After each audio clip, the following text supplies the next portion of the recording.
Et bienvenue à toi sur cette vidéo. Aujourd'hui on va te présenter la pose d'un lino au niveau du plafond et au niveau du sol. Incroyable mais vrai, on va essayer de poser du lino au plafond, tout simplement pour éviter au maximum l'humidité, que ce soit simple à nettoyer, que ce soit léger également. Alors tu vas te dire, est-ce qu'on va y arriver, est-ce qu'on va pas y arriver? Même nous honnêtement, je sais pas si on va y arriver, mais dans tous les cas il faut essayer pour en avoir le cœur net. Donc c'est ce qu'on va faire justement dans cette vidéo. On peut filmer quand on le sort. Ok.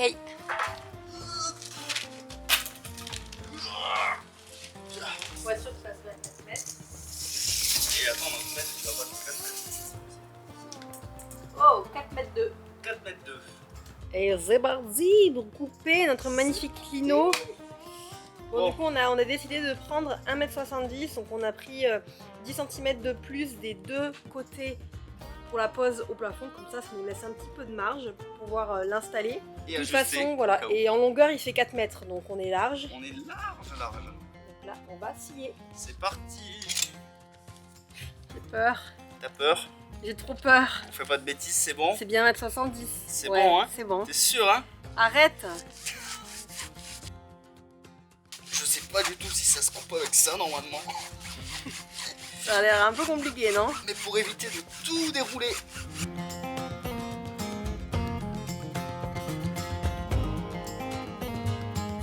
Alright. Yeah.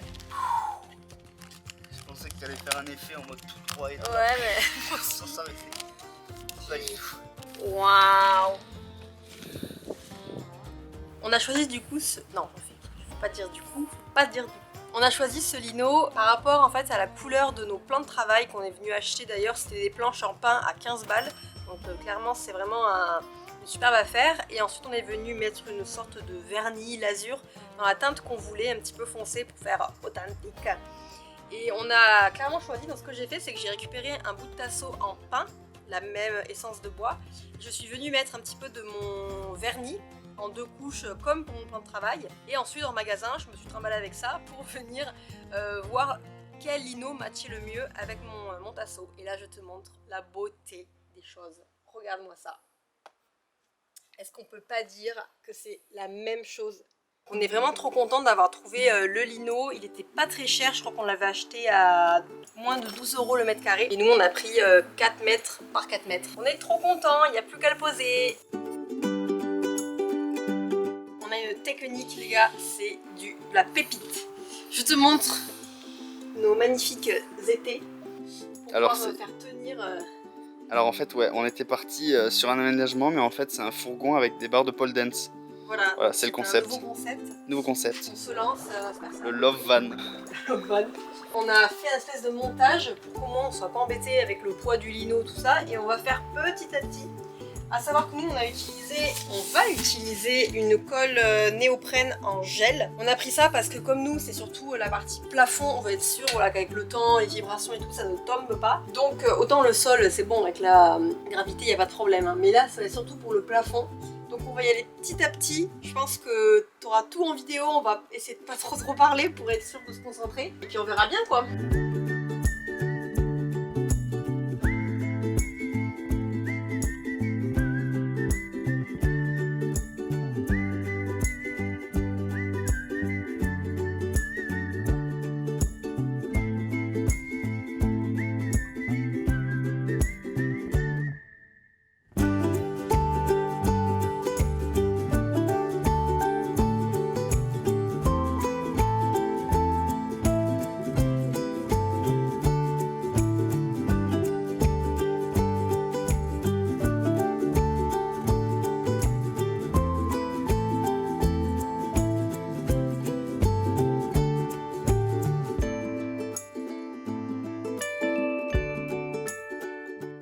Ça y est, on a enfin réussi, donc désolé, on n'a pas pu tout filmer parce que vraiment c'était la première fois qu'on utilisait de la colle néoprène, et donc il faut savoir que ça va extrêmement vite, c'est vraiment la colle instantanée, tu peux pas trop ensuite régler, puis ajuster si tu veux déplacer, si ça fait des bulles, tout ça, il faut vraiment être ultra concentré.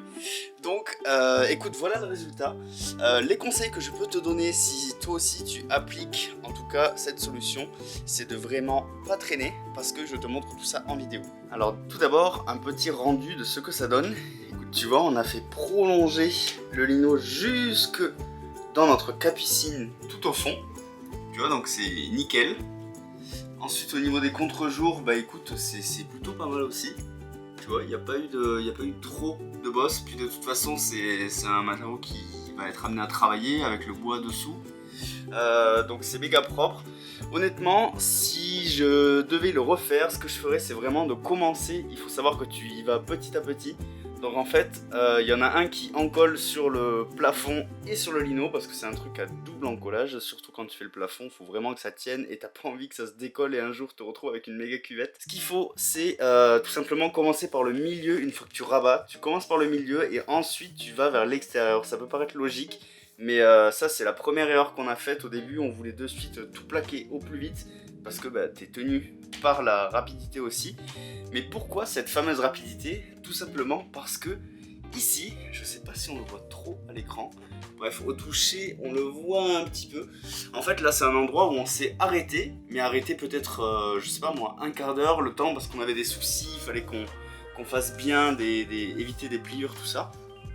On s'est arrêté un quart d'heure. La colle a séché ici, en fait on en avait laissé un petit peu là où on s'est arrêté tout simplement. Et en fait ça nous a fait un petit endroit de colle dure. Donc en fait à partir de là on s'est dit ok il faut enchaîner.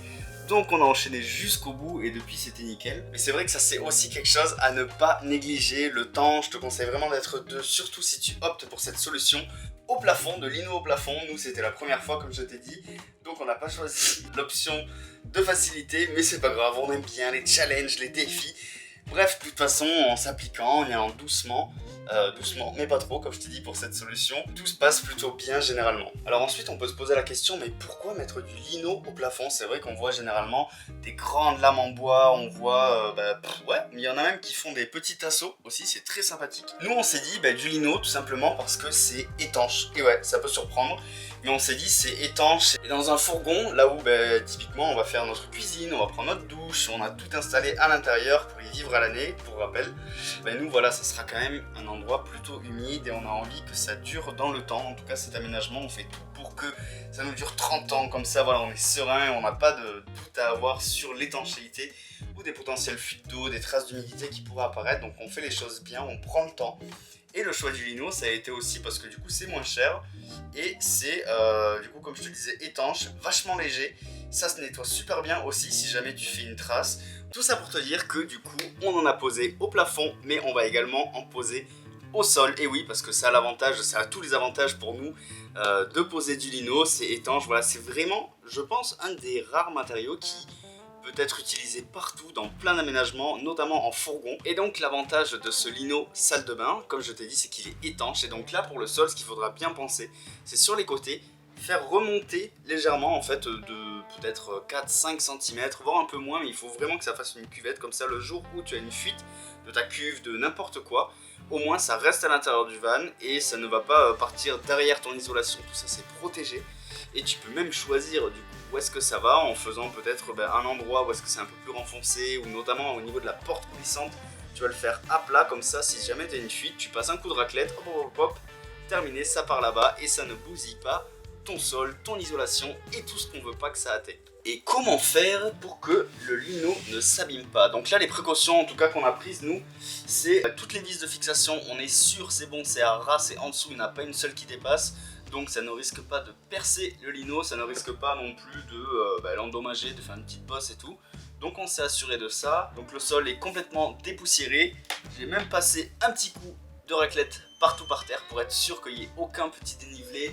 Potentiellement tu vois de la colle, c'est vrai que j'ai enlevé pas mal de colle qui tombe du plafond ensuite. Donc voilà, ça faut éviter, tu t'en doutes, c'est logique, c'est du bon sens. Mais c'est toujours bon de le préciser, de ne pas se précipiter. Parce qu'une fois que c'est collé, bon courage pour le décoller.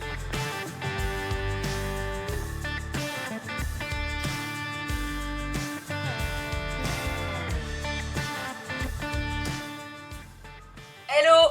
Il fait frais, il fait bon, on va pouvoir poser le lino au sol. Cette fois-ci, tu dois un petit peu voir celui qui est au plafond. Et comme tu peux voir, on a choisi un lino en effet parquet, bien sûr, parce qu'on veut quelque chose de léger, quelque chose qui soit aussi encore plus isolant, même si on a très bien isolé avec le sol, au moins on est sûr. Et en plus, comme le lino c'est étanche, si jamais il y a une fuite d'eau, on fait déborder un peu sur les bords et comme ça évitera que ça vienne couler dans l'isolation. Bref, t'as compris?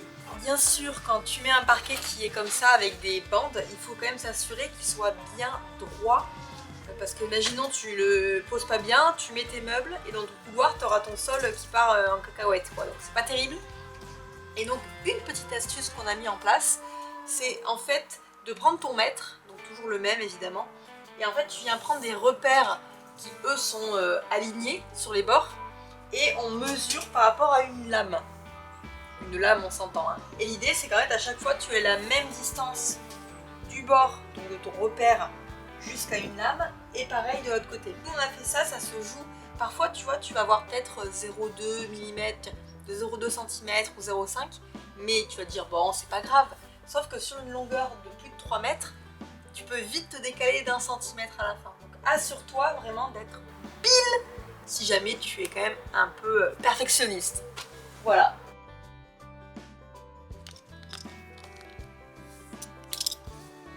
Beau gosse. Je ne parle pas de toi. Tu parles de lui? Ah, Stélise, toujours à faire des petites blagues, mais bon, à force, tu la connais. Donc, pour récapituler un petit peu les étapes, donc voilà, on positionne d'abord notre lino là où on veut le coller, que ce soit au sol ou au plafond. On fait les découpes, les éventuels repères, les alignements, tout comme on a dit, on t'a bien expliqué. En tout cas, j'espère vraiment que ce sera utile cette vidéo. Parce que nous, en tout cas, on a bien apprécié celle qu'on a pu trouver, mais voilà, on a pas mal cherché toutes ces petites infos dans plusieurs vidéos, donc on a essayé de te rassembler ça dans une seule et même vidéo. Donc voilà, écoute, n'hésite pas à nous le dire en commentaire si tu aurais fait différemment, si tu as aimé cette vidéo également, si tu as envie de nous soutenir, n'hésite pas non plus à nous mettre un petit like, t'abonner si ce n'est pas déjà fait, car vous êtes encore nombreux à regarder nos vidéos, et si tu nous découvres au travers de celle-ci, je t'invite fortement à t'abonner également, parce qu'on partage de A à Z notre aménagement, toujours avec passion, et l'idée c'est vraiment d'apporter un maximum et d'aider un maximum de personnes à se lancer dans de tels projets, parce que c'est vraiment ultra satisfaisant. Donc voilà, la vidéo touche à sa fin, on espère sincèrement que celle-ci t'a plu, et on se dit de toute façon à la semaine prochaine pour une nouvelle étape de notre aménagement. C'était Élise et Baptiste, ciao ciao!